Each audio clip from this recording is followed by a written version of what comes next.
It's no surprise with today's economic climate, young adults are having more difficulty supporting themselves financially. However, the weight of the problem is being felt by mom and dad. According to BMO Wealth Institute, nearly half of parents with children aged 18 to 34 are willing to retire later to support their kids. Joining me now, Dan Shaffer, the president and CEO of Shaffer Asset Management. Dan, I look at this and I think, why are people, this has got to be a big threat to the ability of Americans, aging Americans, boomer Americans, to retirement.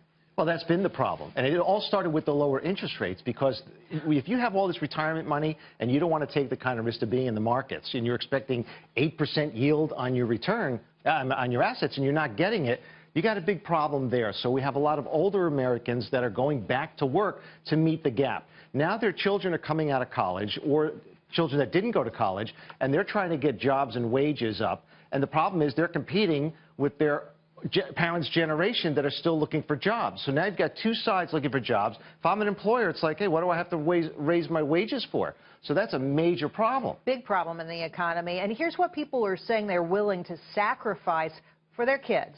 They'll retire later, as we say. They're happy to take a less secure retirement, save less, take on debt, always bad, and they want to withdraw from savings. You know, look, at some point your kids have to fend for themselves, don't they? Under normal circumstances, you know, it's funny, I have this conversation with my friends with their children. When I was young, I left the house, I went to Wall Street, and I worked, and I rented my apartment, and I worked hard.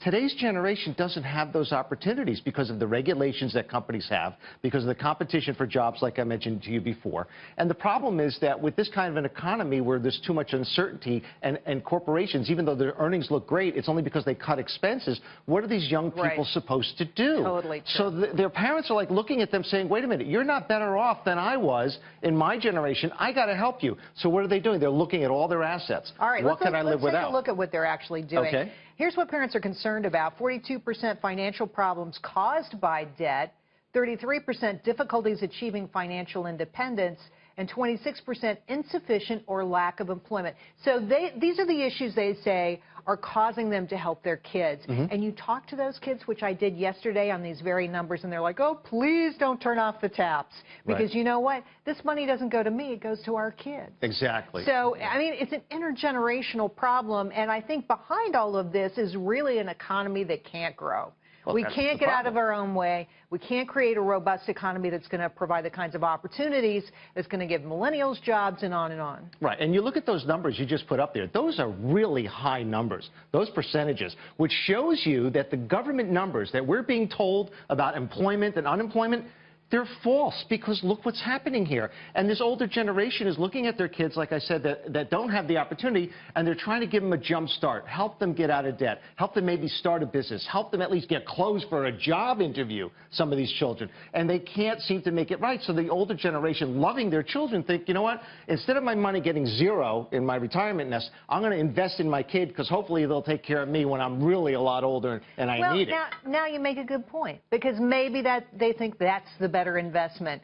I don't trust the market. I'm not sure what to make of it. So instead, I'm going to invest in the next gen. Yeah, it makes a lot of sense, because they're nervous about their future retirement, too, because they're living longer.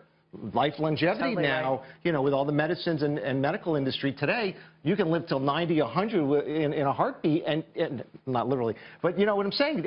And they're worried that, you know, when they plan for retirement, because I used to do financial planning years ago, you map out a certain rate of return, you map out a certain date of retirement, and how much your expected life is, and how much money you're going to need each year adjusted for inflation. Those numbers are totally out the window when Federal Reserve controls interest rates to zero. Those numbers are gone. Yeah, the Fed's policies has hurt nobody more than retirees and people on the cusp of retirement, savers. Remember saving? That was such a great thing. Dan, we're going to have to leave it there. Thank you so much for coming on. Great to see you. Merry Christmas. Merry Christmas.